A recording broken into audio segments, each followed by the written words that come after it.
Hey, what's up, world, and welcome to the newest edition of the Take One Spoiler Cast of the movie Annabelle Creation. The non-spoiler review is on my channel right now. The link is in the description below, or I will have tags on it at the end of this video to whatever. If you haven't seen this movie, go check out the non-spoiler review before you listen to this any further, because this, as you can tell by the name SpoilerCast, this is a spoiler-filled review. I will be talking about stuff in this movie that will be spoilers or whatever. But if you've seen the movie or you just don't care, then you can go ahead and keep listening on or whatnot. But yeah, just forewarning you that this is a spoiler review of the movie Annabelle Creation. And as I've said up in the non-spoiler review, this is a sequel. Well, a prequel to the, I don't even know how to categorize it. It's a prequel to the movie Annabelle, and Annabelle is basically a prequel itself. It's a sequel. So I'm kind of confusing myself. I'm thinking too hard on this. So this movie would be technically a sequel, prequel. A squeakquel, a sprequel. I don't know how you would do it, because literally the movie Annabelle itself is a prequel. So this will be okay. I'm thinking too much on this, so let's get into the spoiler review. As you guys know, that I really did like this movie. I gave it an 8. Is way better than the original Annabelle movie. And I can appreciate that, because I didn't see the original Annabelle movie in theaters, which I am so happy I didn't. I saw it when it came out on DVD or whatnot. I rented it, and I was just baffled of how horrible that movie was. It had only one scene where it was actually creepy and scary, but the rest of the movie was just kind of like, what the hell? Because as I compare it, is that the original 5-minute intro to The Conjuring, which is one of the greatest movies, I feel, greatest horror films ever created, in my eyes. Now, I mean, you might have a different opinion, but in my eyes, it is. But that 5-minute intro of the Annabelle story was actually more scary than the Annabelle movie itself.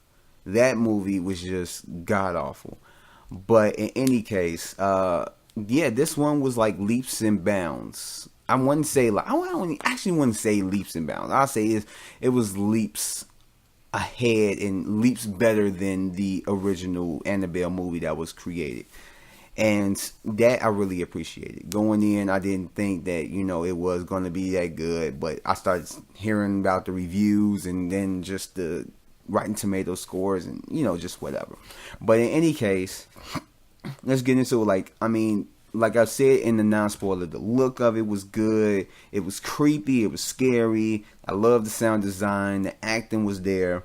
And it's just one of the things that kind of threw me off about it was that, okay, so at the beginning we get this family little girl, who the daughter dies. She dies, and she get hit by a car and all that stuff.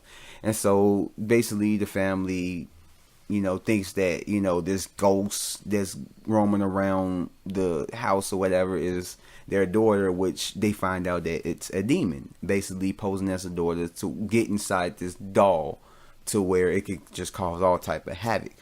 And so the thing is that kind of got me thinking about it, is that this family, they don't seem that rich. They really don't. When you get into it, they seem like just a regular average family that just is there.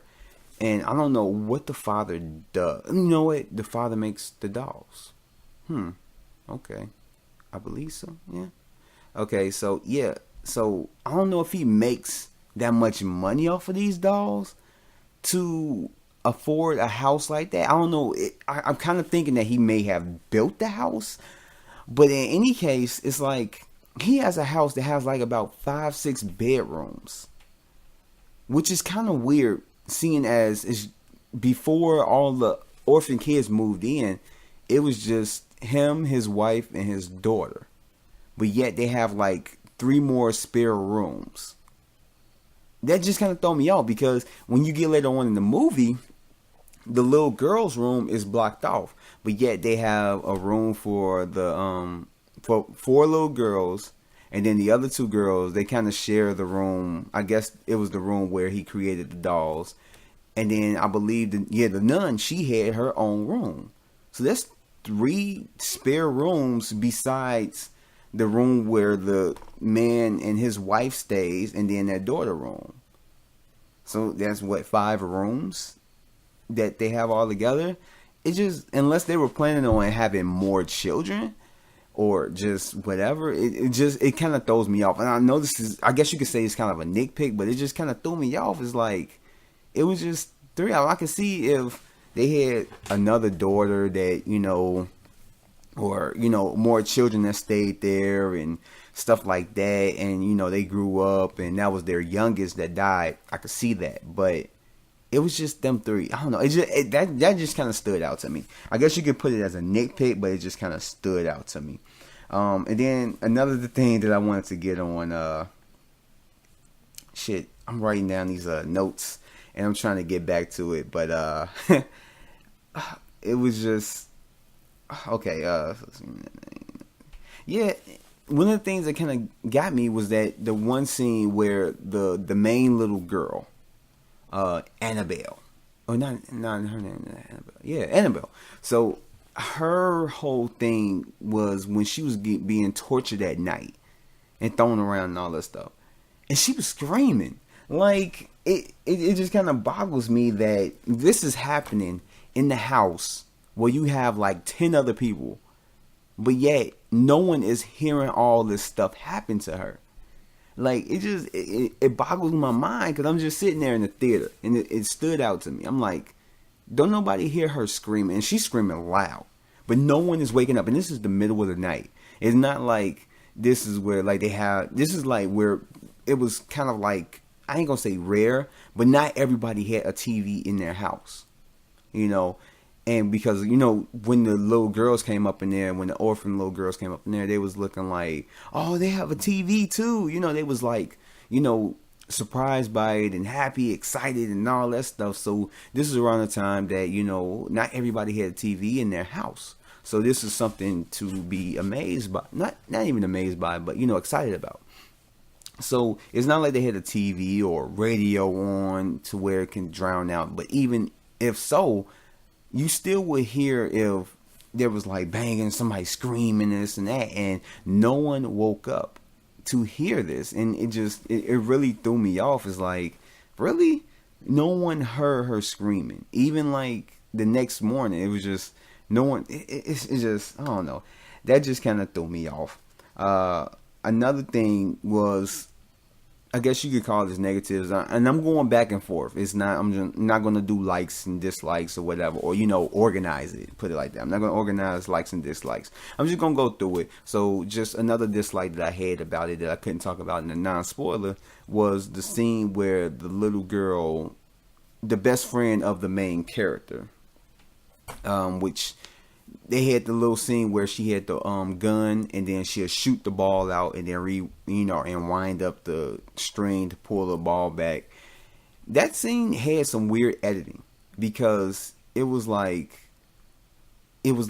from one scene and then it went to her being in the room, and I was like, it just kind of threw me off, because I'm like, what? It's like, I don't know, like I don't know if it was weird to everybody. Probably not just a regular, moviegoer, but I mean, people that, actually look at this stuff, that critique movies and stuff like that. I don't know if that threw them off too, but that was just one of the things that threw me off. Now, it's not a major dislike. I guess you could say it's more of a nitpick, but it just kind of threw me off a little bit, because the editing with it cutting like that, you would think that it would be like, a cut to a scene later on or something like that, but it just seemed like, okay, that was like maybe a few minutes later, but at the same time, I don't know. It cut like it was supposed to be later on, but it wasn't. It was like maybe a few minutes later, and it just kind of like really threw me off. It really did. But one of the scenes that I did like, because I talked about it in my non-spoiler review, was that I hate, one of the things that I hate that is really done a lot in horror films is when the main character or side character or just a character in general does something stupid in order to elicit a scare. It's like, I feel like that's lazy for the writers to do something of that nature, to have a character go see what a weird sound or breathing is when they know that it's a haunted house or something like that. When they do something to basically push along the story or the plot. Just like, and I'm going to get to this one scene that I do like, but just to put an example of just this movie of when, you know, the first time the main character, the main girl, the name escapes me, but the main girl, she goes up into the house that they're staying in, their dead daughter's room. When she goes up in there, she should know that, okay, the door's locked, but for some reason the door's open.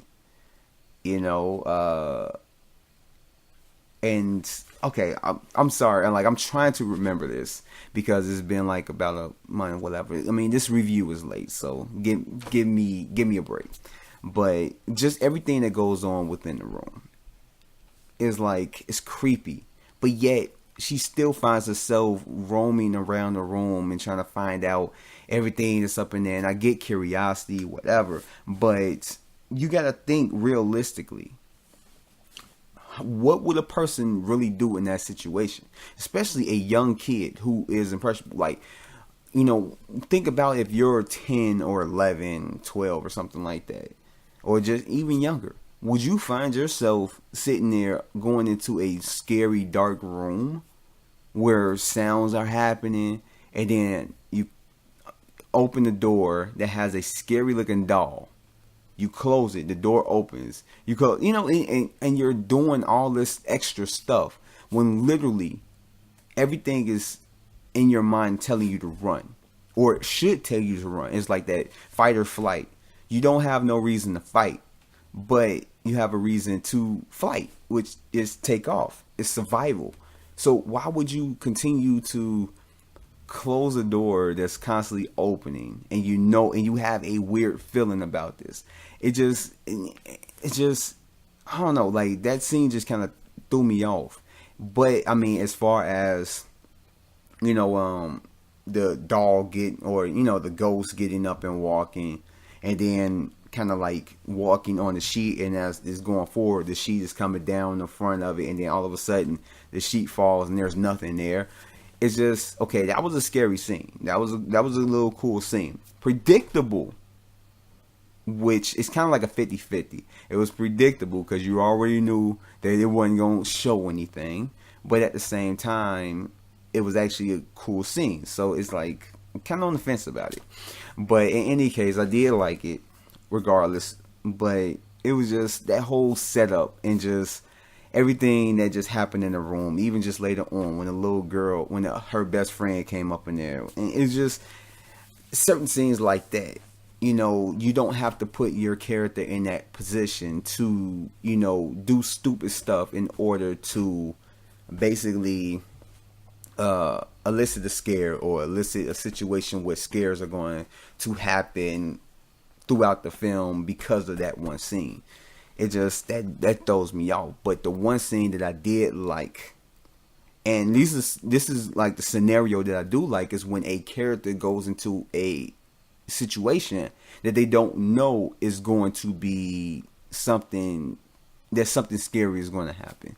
And this is one of those scenes where the nun took the main little girl outside after she had her whole thing with the ghost and she got hurt more, so she couldn't walk. She took out in the wheelchair, and so the little girl had like a little moment of peace because as the nurse, I said nurse, kind of like nun and nurse. But as the nun went inside to attend to Mrs. Mullen, how she was just out there enjoying the sun. The main character, the little girl, she's out there enjoying the sun. And then all of a sudden, her wheelchair get pushed, and she's like, "What the hell?" And then all of a sudden, like, the nun comes out and start pushing her, and the little girl is like, "What the hell is happening?" So she looks up and sees the nun, but you can't see her face. So automatically you know that it's not her. And so she pushes her up into the shed and basically closes the door after her. And she can't use her legs really, so it's hard for her to get out there. Now, that whole scene, I love. I love that scene because it's a scene that's out of her control. She didn't go up in the shed. She didn't roll herself in the shed because she saw a little girl run up in there and, this and that. Or she saw something and she was just curious, like, let me see what that is. She was forced into that situation. And I love that scene because it was scary in itself. And that was like, I call that the possession scene, which that's probably what they call it anyway. But I love it because it put her in that situation to where she was helpless and she basically, was possessed, and the outcome of that scene was just crazy. And I really loved it. That was like one of the best scenes out of that whole film. And it's just, yeah, that was one of the scenes I did like. One of the other things that just kind of threw me off about the movie was Mrs. Mullen's death. I felt like that was a little bit extreme. I felt it was a little bit extreme. I thought that the way that they killed her was just over the top. They could have did less with that. It didn't fit with just the story itself. The way that they had the movie, it wasn't that gory to where it was, they needed her death like that. And it was just... that was just way over the top. I even thought so as I was watching the movie. I'm like, that's kind of off.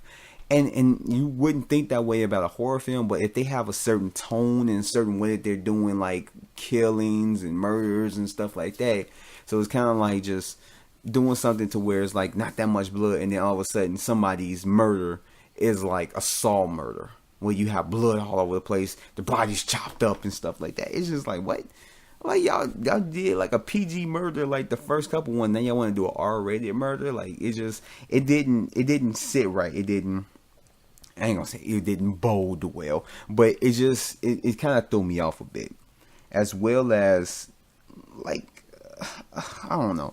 Like, yeah, I mentioned in the non-spoiler reviews that it was very predictable from just everything that happened. But I did love how everything came to a head towards the end. And it was just a long process of like everything just happened and this and that. And it took it a long while. Basically, when everything was coming to a head, it wasn't just like a 10-minute scene or nothing like that. It was a long process. That night scene, like, it really didn't last forever, because one thing happened to the little girl, one thing happened to the other girls, and this and that. And then one of the girls that got caught up in the shed, I believe. Yeah, she got caught up in the shed. And the whole demon was like the scarecrow, like that was kind of creepy. And then the thing was ripping apart, and you saw the demon was like up inside the scarecrow, and then the light bulbs would basically get turned out, and then it started turning dark and all that stuff, and the thing was just coming forward. Like that scene right there was actually pretty creepy, even though you kind of predict certain things that was happening. Which kind of takes the scare or the scariness away from it when you can predict everything that was happening. But it was actually an entertaining, and I know that's weird to say, but it was an entertaining scene. And it was actually, I actually enjoyed it. It was actually a good little scene or whatever to do. And I really did enjoy it, especially like the last, like I said, the last little bit, how everything came to a head. I enjoyed that really much. I think I touched on everything that I can touch on, everything that I can like really remember from the movie, as well as kind of like I say, this is one thing that I cannot remember. I'm trying to think. It's a hide and seek scene that I did like, and it was a callback. Oh, okay, okay. Now I remember. Now I remember the whole callback scene. How like the little girl was trying to play with the older girls because the girl who had polio, the main girl or whatever, she was not able to actually. Yeah, she couldn't move around. She wasn't mobile as the other girls. So her little best friend wanted to play with the big girls, and they said we was gonna play hide and go seek, and they basically just sent her off. And so as she goes to hide, she sees the Annabelle doll, which was actually a pretty creepy scene. That was actually a good scary scene. And her finding the Annabelle doll, and then the thing basically moving. You know, it's just that whole scene was just the way it was orchestrated was scary. And then her busting out the little closet area as the older girls come in, and then they was like, "Oh, we found you. You're not really good at hide and seek," you know, something of that nature. And I'm like, that was actually pretty good. That was actually pretty good to have a callback to that, to where they started off with that, because this is like in like a lot of movies, you could easily forget about, you know, them doing that. You could easily just throw it out, but they had that callback to where she basically was hiding, came out of that, and then it was like, "Oh, we found you. You're not really good at this," and all that stuff. So I really did like that scene. But one of the last things I wanted to get on before I end this spoiler cast, like these not gonna be too long, these spoiler casts that I'm doing. But one of the things that I did, I guess you could say, like, was, but like I said, it was predictable. It was predictable. The connection to the first Annabelle movie. If you have seen the first Annabelle movie, if you haven't, I don't know why you are watching Annabelle Creation. But in any case, as you're listening to this, I'm going to assume that you've seen the first Annabelle movie. If you haven't, then good for you. But if you have seen it, you already know what happens up in there. This movie connects it to it, that the main girl, after she's possessed. But actually, just one quick thought, like, that's one thing I did like about it, is that it's not your conventional horror film to where someone gets possessed and then they get somebody to cast out the demon and then everybody is all peachy, you know, whatever. Like, it wasn't The Conjuring, which is one of the things that, you know, I kind of like didn't like about The Conjuring, just that little, just the ending and all that stuff, because it was a conventional ending for like a horror, you know, possession type film. But in any case, I love the way that they did with the end of this movie, was that it wasn't resolved to where they had somebody come in and cast out the demon in her body. They had it to where she basically got away. She ran away, and then that was it. No one was able to find her. And I love that whole aspect. And then her having basically get to another orphanage, get basically put with another family and all that stuff. And she grows up to be the girl who became a part of the cult in the first film that brought the Annabelle doll, you know, kind of like the craziness to the family, to the main characters in the first movie, which I'm barely remembering because I only saw the movie once. And that's all that I needed because that movie was bad.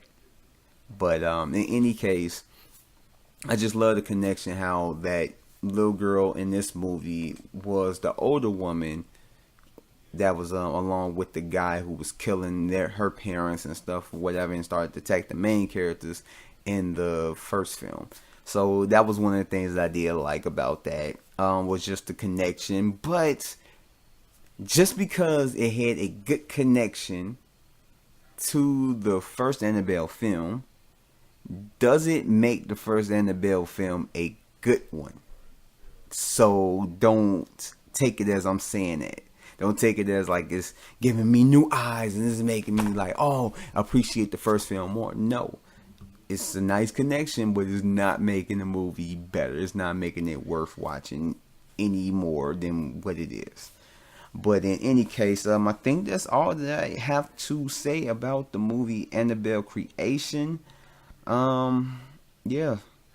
So yeah, that's all the spoilers that I have for it. I'd like to thank you guys for tuning in to this spoiler cast of the movie Annabelle Creation. What did you guys think? Y'all can sound off in the comment section below. Everything that you need to, know about the channel, or, whatever, follow with the social media and all the other videos in the description below. And I hope to see you guys, well, not see you, but I hope you guys tune in next time, and everything else that I'm doing with the movie reviews, show reviews, and stuff like that. I'm going to have a lot more stuff uploaded onto my channel, because I know I took basically like about 4 something months off, and I'm trying to get back into the swing of things. So I hope you guys are there for the ride and everything that I'm going to do, because I'm going to have a whole bunch of new things coming up with like my channel, as far as like music reviews as well. So yeah, and that's it. So I will catch you guys next time on the next spoiler cast. So peace.